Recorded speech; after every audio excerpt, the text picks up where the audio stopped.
In 1946, a man bought India's most powerful newspaper for 2 crore rupees, and that money had a questionable past. For almost a decade, nobody said a word. Then one man stood up in Parliament and exposed the whole thing. An inquiry was set up, a commission investigated, and the man who bought the newspaper, one of pre-independence India's most powerful industrialists, was sent to Tihar jail. And while he was in jail, his son-in-law took the keys and never gave them back. And from that one act of quiet defiance inside a family, this group went on to build something that would touch almost every Indian household for the next 80 years. And right now, most of you watching this video have consumed something they made today without ever knowing who they are. That changes in this video. What you just heard is not ancient history, it's the story of the Jains, the family that still controls India's largest media group today. Every morning, Indians wake up and consume something they made. Their newspaper, their news channels, their radio stations, their websites, their magazine. And here's what nobody tells you. They directly own barely 1% of any of it on paper. Yet, they reportedly control over 86%. And the reason most people miss the real story is because they keep looking at the newspaper. But the newspaper was never the business. You were. Every time you picked up that paper in the morning, you were not just a customer. You were the product being sold to advertisers. And in FY24 alone, that advertising business generated around 6,238 crores. To understand how this family built what they built, you have to go back to where they started. The Sahu Jains didn't start as media people. They started in Najibabad, Bijnor district, Uttar Pradesh. They had land, local influence and proximity to the right institutions. That proximity, that ability to be in the right room at the right time is the single thread that runs through every chapter of the story. But the moment that truly changed everything wasn't a business decision, it was marriage. Shanti Prasad Jain married Rama Dalmia, daughter of Ramakrishna Dalmia, one of pre-independence India's most powerful industrialists. At one point, his name was even considered for India's finance minister. This marriage didn't just connect two families. It connected capital, industry and access at a scale very few people in India could match at the time. And then in 1944, 2 years before the newspaper acquisition, Shanti Prasad Jain and his wife Rama founded Bharatiya Jnanpith, the institution that would later give India the Jnanpith Award, the country's highest literary honor.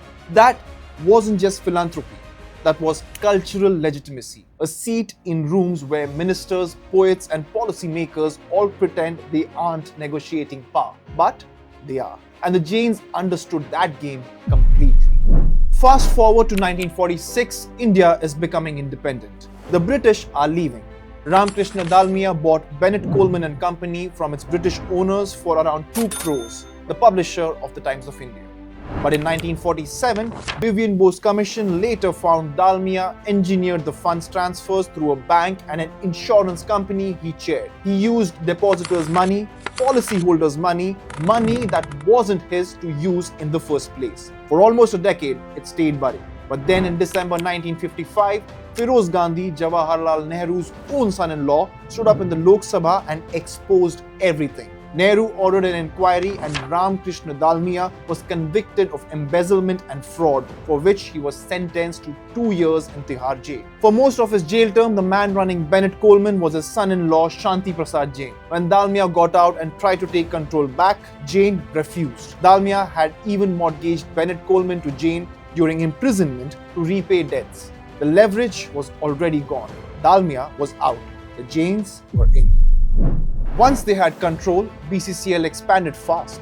The Economic Times for business readers, Femina for women, Maharashtra Times for Marathi readers. Each launch was a new advertising market. The newspaper was no longer just a newspaper, it was becoming a machine that sorted human beings into categories and sold those categories to advertisers. But then, something happened that nearly ended everything. In the early 1960s, newsprint in India was government allocated. Allegations emerged that Shanti Prasad Jain was selling subsidized newsprint on the black market. He was imprisoned. And by 1969, the Bombay High Court disbanded the BCCL board entirely. Government-appointed directors moved in, after which the Jains had lost formal control, or so it seemed. Then, the President has proclaimed emergency. June 25th, 1975, Indira Gandhi suspended democracy. The press was censored, the Times of India was still under government control, and reports from that period describe it as being sympathetic to the regime, earning it the infamous nickname Times of Indira. But in 1976, during the emergency itself, the government transferred BCCL back to Ashok Kumar Jain, Shanti Prasad's son. Not through an IPO, not through a public auction, not through any transparent process, but during the most politically controlled period in independent India's history. The balance sheet of the Times of India cannot be separated from the political capital that made that balance sheet possible. That is simply the truth. By the mid-1980s, BCCL was large. It had a revenue of around 73.5 crores and net profit of just 1.2 crore. Large but barely profitable. Then Samir Jain stepped in, and his insight was brutally simple. If most of your revenue comes from advertisers, you are not in the newspaper business. You are in the advertising business. The newspaper is just the pipe, which means the cover price doesn't need to make money. It just needs to be low enough to pull in as many readers as possible. Because the real money is what advertisers pay to reach those readers. He called it invitation pricing. One day a week, he cut the Times of India's price to 1 rupee. The idea reportedly came from watching a Kolkata zoo draw massive crowds on a day it cut entry prices. He applied the same logic. The circulation surged and advertising rates followed. Then came brand capital. Don't just take cash for advertising, take equity. Want visibility in India's most read newspaper? Give us a piece of your company. In a bull market, this was genius. Your ad inventory becomes an investment portfolio, but equity is not cash. And when markets turn, it turns on you fast. In 2019, BCCL bought shares worth over rupees 241 crores in Future Retail at around 406 per share. As Future Retail collapsed, the stock cratered. What once looked like a visionary bet started looking like a balance sheet problem. The ad for equity model is clever, but clever and safe are not the same thing. Now the most important part. The part nobody talks about. You would assume that a family controlling India's most powerful media company owns a significant chunk of it directly, right? Wrong. Direct Jain family shareholding in BCCL is around 1.02%. But through a web of holding companies, the family reportedly controls over 86% of BCCL. Think about what that structure means. Companies own stakes in other companies. Those companies own stakes elsewhere. Control flows through layers. The family sits at the center, not visible in the direct percentage, but present everywhere through the architecture. And BCCL has never listed a single share for 80 years. There are two kinds of private ownership. One protects long-term thinking. The other protects opacity. What the Jains built was much closer to the second. When Ashok Kumar Jain died in 1999, his wife Indu Jain became chairperson. For over 2 decades, she held together a business run by two very different sons. Samir Jain, the elder, strategic, deeply spiritual, print-focused, the architect of everything you just heard. Vineet Jain, more public-facing, more aggressive in expansion, the one who made Times Group noisier and wider than just print. While Indu Jain was alive, the center held. And while she passed away on May 13, 2021 at the age of 84 from COVID-related complications, the center slowly, then all at once gave way. By May 2023, Samir and Vineet signed an MOU. Samir took print.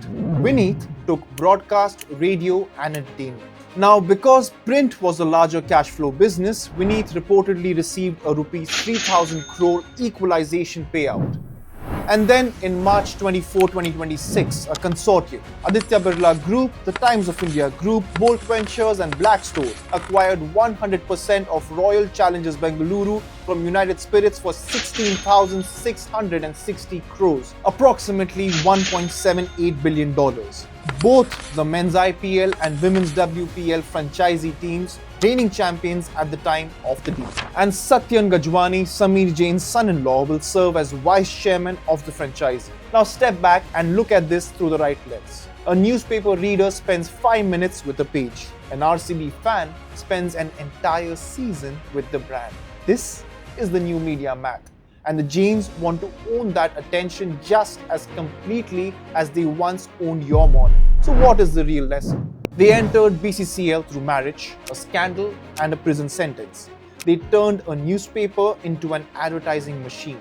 They turned ad space into equity stakes. They built a structure where 1% of direct ownership controls over 86%. And they kept it all private for 80 years. From newsprint in 1946 to the IPL in 2026, the product was never the ink. The product was always the people reading it. And the real business was always the architecture built around those people. Quiet, private, and invisible to almost everyone outside it. That is a structure worth studying and worth questioning. Next up on Roots, we have a powerful woman. She was born in Karachi, displaced by partition, married at the age of 17, and told by her own family that a woman had no business being in business. She started with rupees 300, lost money on her first batch of ice creams, and built a brand that today supplies burger buns to McDonald's, biscuits to the Indian Army, and exports to 69 countries. In 1984, while her city was burning and her family was receiving death threats, she did not shut down the oven. Her IPO in December 2020 was subscribed 198 times, generating 40,000 crore in bids, the highest for any IPO of that size at the time. Then came succession. 3 sons, 1 demerger, and the question every family business eventually has to answer. Can you guess who she is? Tell us in the comments. Until then, this is Rohan Richard signing off with cameraman Vaibhav on Personal Finance TV's Roots.